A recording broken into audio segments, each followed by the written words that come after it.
Halo teman-teman, terima kasih atas waktu dan kesempatan yang diberikan kepada saya. Di sini saya akan membahas tentang penyakit berbasis lingkungan, yaitu Enterobiasis vermicularis.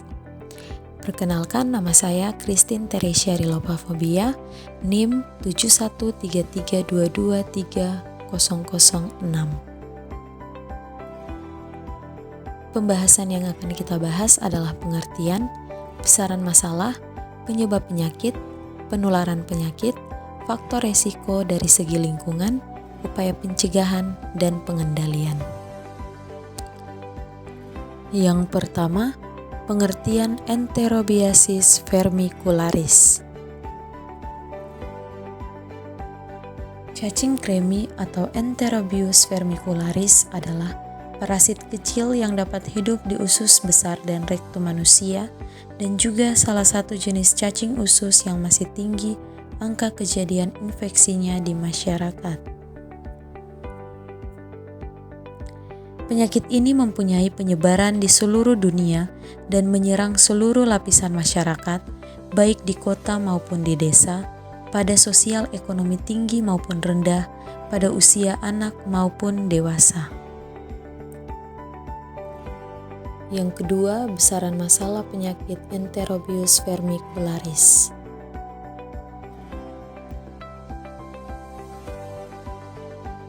Di Indonesia, prevalensi enterobiasis yaitu sebesar 3% sampai 80% pada berbagai golongan manusia, dengan kelompok usia terbanyak yang terinfeksi adalah usia antara 5 sampai 9 tahun. Yang ketiga, penyebab penyakit Enterobius vermicularis.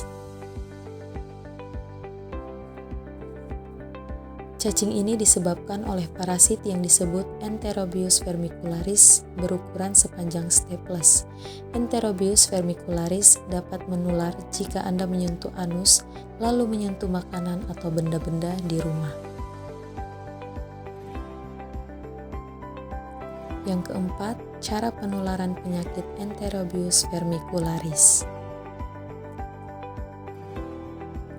Penularan pada orang yang setempat tidur dengan pasien, infeksi terjadi melalui telur yang ada di atas tempat tidur, sarung bantal, ataupun benda yang terkontaminasi. Melalui udara, cacing telur yang berada di udara terhirup oleh orang lain, misalnya pada saat membersihkan tempat tidur.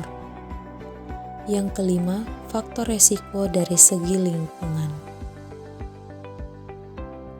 Beberapa penelitian melaporkan bahwa enterobiosis sering ditemukan pada anak-anak berusia 4 tahun sampai 11 tahun. Yang pertama, kepatuhan mencuci tangan yang rendah. Tidak mencuci tangan sebelum makan atau setelah buang air besar dapat meningkatkan resiko cacing kremi. Yang kedua, kebiasaan tertentu. Kebiasaan memasukkan mainan dan alat tulis ke dalam mulut, serta menggigit kuku. Yang ketiga, tinggal serumah dengan yang terinfeksi cacing kremi.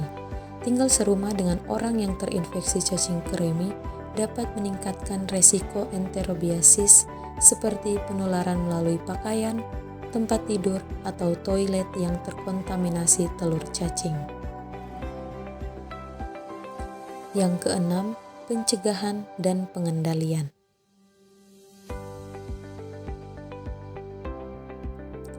Yang pertama, pencegahan primer.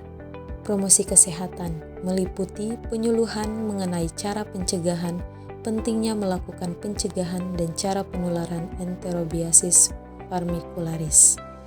Yang berikutnya, perlindungan spesifik meliputi kebersihan diri, misalnya mencuci tangan dengan sabun setiap selesai buang air kecil dan buang air besar, mencuci tangan setiap selesai aktivitas dan ketika makan, memotong kuku secara teratur, dan hindari kebiasaan menggigit kuku. Yang kedua, pencegahan sekunder. Deteksi dini. Infeksi cacing sering juga pada anak yang menunjukkan rasa gatal di sekitar anus pada malam hari. Diagnosis dibuat dalam menemukan telur dan cacing dewasa. Telur cacing dapat diambil menggunakan alat swab yang ditempelkan di sekitar anus. Yang berikutnya, pengobatan. Obat-obat yang dapat diberikan antara lain mebendazole, albendazole, dan pirantel pamuat.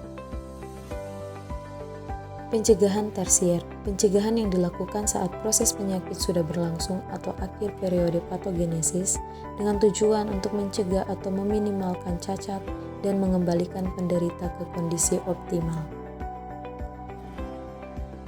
Sekian hasil presentasi dari saya, kurang lebihnya saya mohon maaf.